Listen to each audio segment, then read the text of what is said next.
Students, जितना अंश आपने समझा था उससे आगे का समझिए। सूर्योदय के संदर्भ में बतलाते हुए लेखक कहते हैं कि जब सूर्योदय होना आरंभ होता है तब कमल के पुष्प जो हैं वो सूर्य की स्वर्णिम रश्मियों के परिणाम स्वरूप खिलने लगते हैं, अर्थात खिले नहीं हैं, खिलने लगते हैं। और कुमुद के पुष्प जो चांद की चांदनी से विकसित होते हैं वो मुरझाने लगते हैं। तो भाव यह है कि प्रातःकालीन संध्या में जब कमल के पुष्प खिल उठते हैं, खिलने लगते हैं, तो कुमुद के पुष्प जो है वो मुरझाने लगते हैं।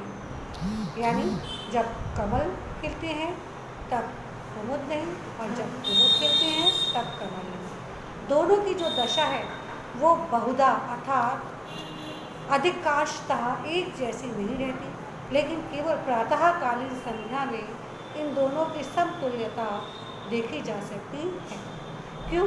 क्योंकि कुमुद के पुष्प मुरझाने को है, पूरी तरीके से मुरझाए नहीं है, और कमल के पुष्प खिलने को है, पूरी तरह से खिले नहीं। तो कुमुद के पुष्पों की शोभा आधी रह गई है और कमल के पुष्पों को अभी आधी ही सुंदरता प्राप्त हुई है। तो दोनों की अवस्था एक जैसी है। और यदि पुष्पों के ऊपर मंडराने वाले भंवरों की बात की जाए तो वो दोनों ही पुष्पों पर मंडरा रहे हैं, उन्हें खिलने या मुरझाने से कोई तात्पर्य नहीं है। यही कारण है कि इस समय कुमुद और कमल दोनों अपनी समानता को प्राप्त हो रहे हैं। सायंकाल संध्या के समय जिस समय चंद्रमा का उदय हुआ था उस समय वो बहुत लावण्यमय था, अर्थात अत्यंत सुंदर। धीरे धीरे धीरे धीरे उसकी सुंदरता विकसित होती गई, किंतु चंद्रमा ठहरा रसिक स्वभाव का, मनमौजी स्वभाव का।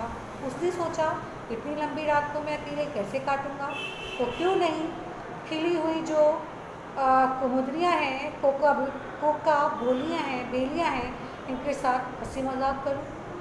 अतः उसने उनकी सुंदरता के साथ हाथ परिहास करना शुरू कर दिया और हाथ परिहास करते करते अपने विकास को प्राप्त करता रहा।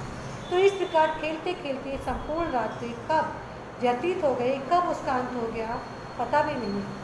अब चंद्रमा थक सा गया था, उसका शरीर जो है वो पीला पड़ने लगा था, उसके जो हाथ थे अर्थात जो उसकी किरणों का समूह था वो कमज़ोर होने लगा था। इसीलिए वो पश्चिमी दिशा रूपी जो दूसरी दिग्वधु थी उसकी गोद में विश्राम करने के लिए जा गया। और ऐसा करने के पीछे उसका मंतव्य शायद इतना था कि रात्रि भर जागरण किया है तो चलो पश्चिमी दिशा रूपी दूसरी नारी की गोद में लेटकर आराम कर लिया जाए, विश्राम कर लिया जाए। भगवान अंशुमाली अर्थात सूर्यदेव जो कि अंधकार के विकट यानी भयंकर शत्रु हैं, उनका प्रादुर्भाव, उनका उदय अभी नहीं हुआ है, लेकिन उनके उदय होने से पहले ही उनके साथी अरुण ने संपूर्ण अंधकार को समूल नाश कर दिया है, जड़ सहित नष्ट कर दिया है। और इस बात के संदर्भ में कहा जा सकता है कि जो प्रतापी पुरुष होते हैं, उन प्रतापी पुरुष जो कि अपने तेज से अपने शत्रुओं का नाश करने की क्षमता रखते हैं, उनके आगे चलने वाले उनके जो सेवक हैं, उनके जो अनुयायी हैं, वो भी अपने स्वामी की ही भांति पराक्रमी होते हैं।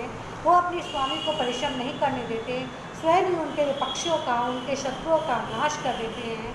ऐसी स्थिति में जब सूर्योदय होना आरंभ हुआ था तो अरुण ने अर्थात सूर्य के सारथी ने सूर्य को कष्ट न देकर स्वयं ही उनके शत्रुओं को समूल नाश कर डाला। इस प्रकार लालिमा के साथ ही संपूर्ण अंधकार का नाश हो गया और बेचारी रात्रि जिसका साम्राज्य ही अंधकार है उस पर बेचारी आफत टूट पड़ी।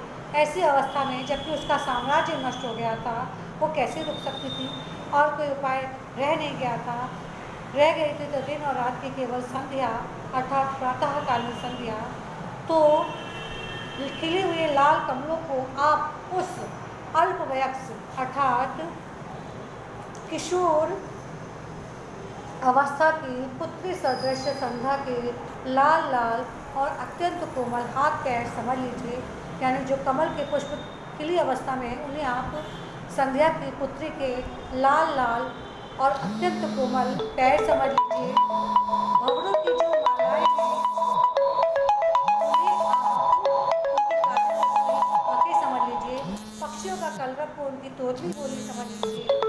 ऐसी स्थिति में जब देखा कि संध्या अपने लोग को जा रही है, तब पक्षी कलरव के बहाने कोलाहल करते हुए उसके पीछे पीछे ये कहते हुए कि अम्मा मैं भी अभी आपको दौड़ होती है, अर्थात संध्या का भी नाश होने लगता है।